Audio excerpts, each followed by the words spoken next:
دشمنان صحابہ کو ایک پیغام دینا چاہتا ہوں، اور وہ پیغام یہ ہے، ہم نے تو بچے پیش کر دیے، تم کوئی بوڑھا ہی پیش کر دو جس کے دل میں قرآن ہو، اور ہم نے مدرسے کا طالب العلم پیش کر دیا، تم کوئی مدرسے کا شیخ ہی پیش کر دو جس کے سینے میں قرآن ہو، ہم نے محلے کا بچہ پیش کر دیا، تم اپنے مکتب کا کوئی رہبری پیش کر دو جس کے سینے میں قرآن ہے، لیکن الٹے لٹک جاؤ گے، تمہیں کوئی نہیں ملے گا، حافظ قرآن ملے گا تو صرف صحابہ کا غلام ملے گا۔ للہ وحدہ والصلاة والسلام علی من لا نبی بعدہ، اما بعد، اعوذ باللہ من الشیطان الرجیم، بسم اللہ الرحمن الرحیم، اِنَّا نَحْنُ نَزَّلْنَا الذِّكْرَ وَإِنَّا لَهُ لَحَافِظُونَ۔ صدق اللہ العظیم۔ وقت چونکہ بہت مختصر ہے، میری آج کے دن کی تقریباً چوتھی تقریر ہے، اور میں نے اس کے بعد بھی جلسے عام میں ایک اور تقریر بھی کرنی ہے۔ رات بھر پھر میں نے ایک سفر کرنا ہے، صبح کا جمعہ میں نے کسی اور شہر میں بلکہ اور صوبے میں پڑھانا ہے، اور یہ مسلسل کئی مہینوں سے سفر کا یہ سلسلہ جاری ہے۔ میری آواز اور گلے سے اب یقیناً میری حالت اور کیفیت کو محسوس کر رہے ہیں۔ میں آپ کا زیادہ وقت بھی لینا چاہتا، آپ بھی کافی دیر سے انتظار میں بیٹھے ہوئے، اصل تقریر تو آگے ہونی ہے، آپ سب نے بھی انشاءاللہ وہیں پہنچنا ہے، ٹھیک ہے نا انشاءاللہ؟ چلو انشاءاللہ گھر تو جانا ہے نا، یہ بھی بڑی بات ہے، گھر چلے جائیں۔ بچوں نے قرآن پاک حفظ کیا، علی صاحب کو بہت بہت مبارک ہو، محلے والوں کو بہت مبارک ہو، اہل علاقہ کو بہت مبارک ہو، کوئی معمولی بات نہیں ہے۔ کتنی ساری تعداد میں بچوں کی دستار بندی ہوئی ہے، انہوں نے اللہ کے پاک کلام کو اپنے سینے میں محفوظ کیا ہے۔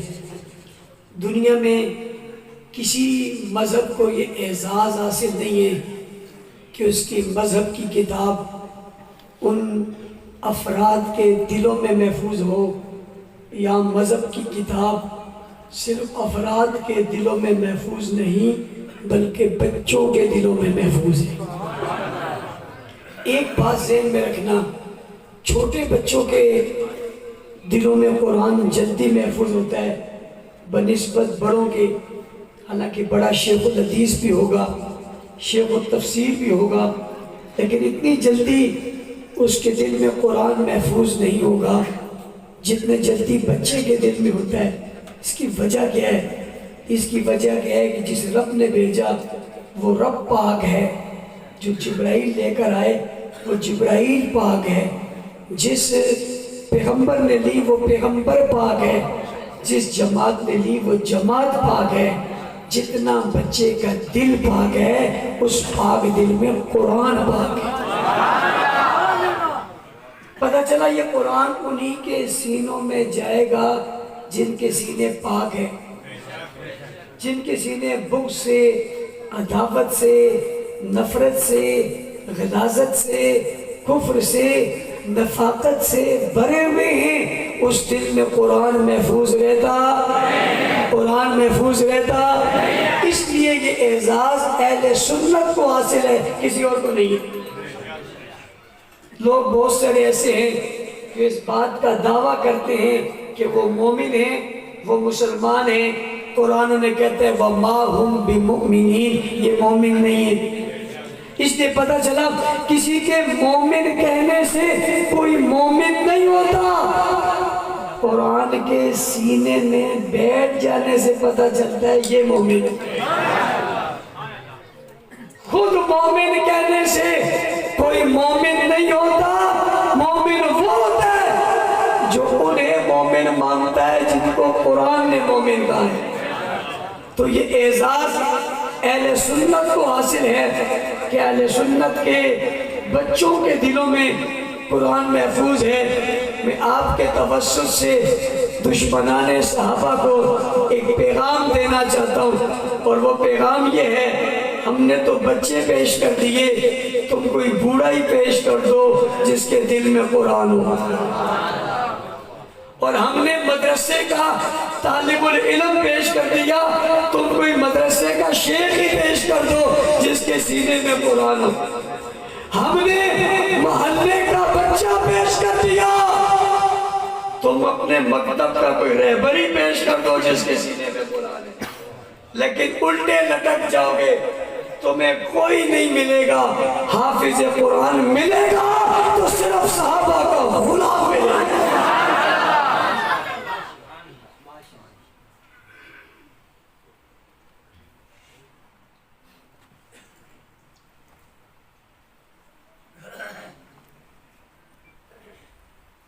یہ بات سمجھ میں آ گئی؟ سمجھ آئی نہیں آئی؟ اگلی بات سمجھو، جو سمجھ میں آئی وہ کیا ہے کہ سینہ پاک، دل پاک، قرآن پاک، رسول پاک، پیغمبر پاک، صحابہ پاک، اس نے پاک سینے میں اور ناپاکوں کے دل میں بندہ زور لگائیں۔ اچھا، آپ نے یہ تو دیواروں میں لکھا ہوگا مجلس اعزا، مجلس اعزا، مجلس عزا، مجلس خزا، ایمانداری سے بتاؤ کب آپ نے کبھی آپ نے مجلس قرآن بھی پڑھی ہے؟ وہاں کبھی ہوئی ہے؟ کسی ان کے عبادت خانے میں مجلس قرآن کی کوئی ایک محفل ہوئی ہو، نشست ہوئی ہو، یا کوئی ایک اشتہار لگا ہوا آپ نے پڑھا ہو؟ آپ کہیں گے بھئی یہ کیوں؟ تو میں اس کا آسان سا جواب دیتا ہوں، قرآن کی بات قرآن والے ہی کرتے ہیں۔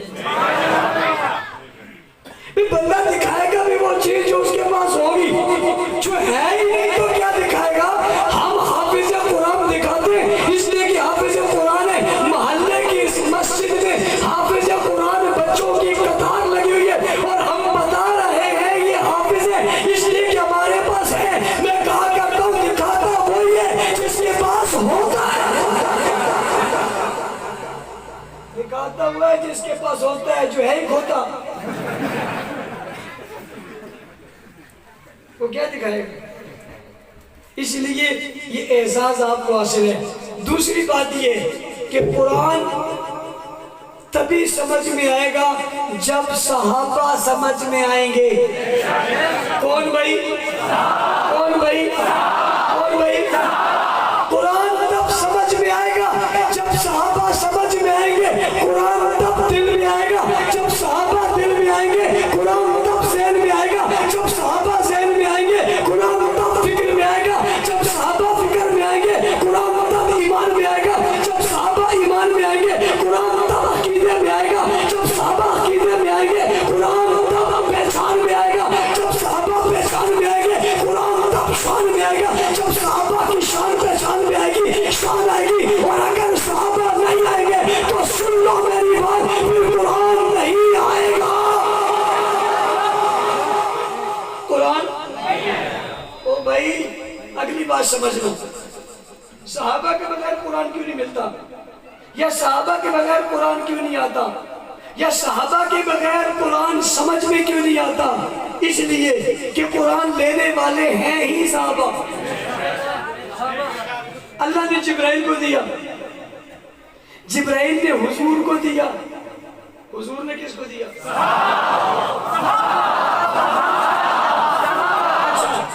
جب یہ بچوں کا ختم قرآن ہوتا ہے تو ان کے والدین، اعزاء اقربا، دوست، احباب آئے ہوتے ہیں، اور یہ ہمیں سنتے نہیں، ہمیں ملتے نہیں ہیں۔ اب ہمارے پاس بھی موقع ہوتا ہے کہ ہمارے قابو آئے ہوتے ہیں، ویسے ہی آتے نہیں ہیں۔ آج تو ہمارے لیے نہیں آئے، یہ بچوں کے لیے آئے ہیں۔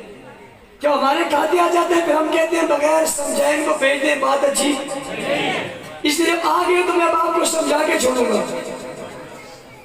اللہ نے قرآن دیا کس کو؟ جبرائیل نے دیا کس کو؟ حضور نے دیا کس کو؟ میں بتاتا ہوں، اللہ نے جبرائیل کو دیا، جبرائیل نے حضور کو دیا، حضور نے کس کو دیا؟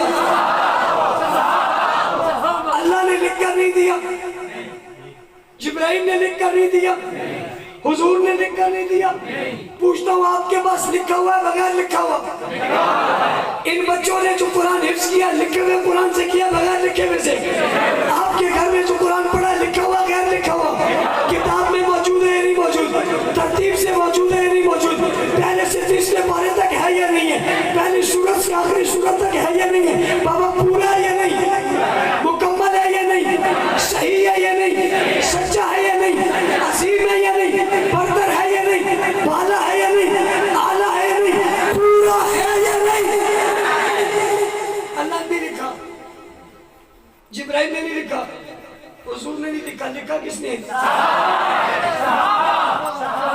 آپ کے پاس لکھا ہوا ہے؟ یہ صحابہ کا دیا ہوا ہے، محفوظ ہے، یہ صحابہ کا دیا ہوا ہے، الماری میں پڑا ہے، یہ صحابہ کا دیا ہوا ہے، کانس میں پڑا ہے، یہ صحابہ کا دیا ہوا ہے، گھر میں پڑا ہے، یہ صحابہ کا دیا ہوا ہے، خانقاہ میں ہے، یہ صحابہ کا دیا ہوا ہے، مسجد میں ہے، یہ صحابہ کا دیا ہوا ہے، مدرسے میں ہے، کس کا دیا ہوا؟ کس کا دیا ہوا؟ مزے کی بات آپ کو بتاتا ہوں، ایک طبقہ صحابہ کو نہیں مانتا، وہ قرآن کو بھی نہیں مانتا، اس کی مجبوری کیا ہے؟ اس کے پاس دوسرا قرآن نہیں ہے، اس کے پاس اس نے صحابہ کا انکار تو کیا مگر قرآن لا سکا۔ جب جبر پڑا زور پڑا تو کہنے لگا وہ غار میں ہے۔ کہاں پر ہے؟ میں نے کہا قرآن غار کے لیے نہیں بازار کے لیے ہے، قرآن چھپنے کے لیے نہیں، قرآن چھپنے کے لیے آیا ہے، قرآن گم ہونے کے لیے نہیں، قرآن پھیلنے کے لیے آیا ہے۔ بتاؤ کہاں ہے؟ اگر کہیں ہیں تو بتا سکتے نہیں۔ بیچاروں کی مجبوری کتنے ہیں، مظلوم اور بے بس کتنے ہیں، اس قرآن کو مانتے نہیں ہیں، اس کے بغیر کوئی اور پڑھ نہیں سکتے۔ ان کے گھر میں بھی آج وہی قرآن ہے جو میرے صحابہ نے لکھا ہے۔ شیعہ جوانوں، میں آج ایک نیا سوال تم سے کرنے لگا ہوں، اپنے بڑوں سے پوچھو اگر یہ قرآن اصلی نہیں ہے تو تم اپنے گھر میں رکھا ہوا کیوں ہے؟ پوچھو اپنے بڑوں سے اگر یہ قرآن تمہارے عقیدے کے مطابق اصلی نہیں ہے تو تم اسے پڑھتے کیوں، رکھا ہوا کیوں ہے، گھر میں کیوں ہے، مکان میں کیوں ہے، تمہارے عبادت خانے میں کیوں ہے، باڑے میں کیوں ہے، گھر میں کیوں ہے، تمہارے خطیب کے پاس کیوں ہے، ذاکر کے پاس کیوں ہے، اس کی تصویر کیوں لکھ رہے ہو؟ جب یہ اثر نہیں ہے تو لکھتے کیوں؟ پوچھو ان سے تم اسے کیوں پڑھتے ہو اگر یہ اثر نہیں ہے؟ شیعہ جوانوں جب جواب دے تو مجھے بتا دینا کہ یہ جواب دیا، لیکن میں تمہیں بتا رہا ہوں ان کے پاس جواب ہے ہی نہیں، اس لیے کہ کوئی اور قرآن ہے ہی نہیں، یہی قرآن ہے۔ کتنا اعزاز ہے آپ کو، کتنی عظمت ہے آپ کو، آپ کا بچہ بھی حافظ ہے، ان کا ذاکر بھی حافظ ہے، کتنا اعزاز ہے آپ کو کہ آپ کا بچہ بھی حافظ ہے، ان کا بڑا بھی حافظ ہے۔ بچوں کے ختم قرآن میں آنے والوں، ہمیں لوگوں سے سن کر گالیاں تو دیتے ہو، برا بھلا تو کہتے ہو، تنقید تو کرتے ہو، ہمارے اوپر باتیں تو کرتے ہو، لیکن ہم نے اپنی بات تو کبھی نہیں کی، ہم نے اس قرآن کی بات کی ہے، ہم نے قرآن لکھنے والوں کی بات کی ہے، جن کے ذریعے قرآن پہنچاؤں کی بات کی ہے۔ میں آپ سے پوچھنا چاہتا ہوں، جن نے لکھا وہ صحیح نہیں ہے، لکھا وہ قرآن صحیح ہو سکتا ہے؟ اللہ نے نہیں لکھا، جبرائیل سے لکھوایا، حضور سے لکھوایا، اللہ یہ کتاب میں قیامت تک رہنا ہے، اسے محفوظ لکھوا دیں۔ وہ کہتے ہیں محفوظ لکھی ہوئی ہے، میں نے کہا کہ لوح محفوظ پہ کہاں لکھی ہوئی ہے؟ کہاں لکھی ہوئی ہے؟ میں نے کہا لوح محفوظ میں لکھی ہے، زمین پہ کہاں لکھی ہے؟ کہ لوح محفوظ میں خدا نے لکھوا دی ہے اور زمین پر صحابہ سے لکھوا دی ہے۔ کس سے؟ کس سے؟ اگلی بات سمجھنا، تیسرے حصے میں داخل ہونے لگوں گے۔ ان بچوں نے قرآن یاد کیا، قرآن نے صحابہ کو یاد کیا۔ تم قرآن کا ذکر کرتے ہو، قرآن صحابہ کا ذکر کرتا ہے۔ تم قرآن کی بات کرتے ہو، قرآن صحابہ کی بات کرتا ہے۔ تم قرآن کا کلام کہتے ہو، قرآن صحابہ کا کلام کہتے ہیں۔ بھائی تم نے اپنے سینوں میں قرآن سجایا ہے اور قرآن نے اپنے سینے میں صحابہ کو سجایا ہے۔ تمہارے سینوں میں قرآن چمکتا ہے، قرآن کے سینوں میں صحابہ چمکتے ہیں۔ جس طرح آسمان پہ ستارے چمکتے ہیں، ایسے قرآن میں صحابہ چمکتے ہیں۔ کون چمکتے ہیں بھائی؟ کون چمکتے ہیں؟ آن والے بولے کون چمکتے ہیں؟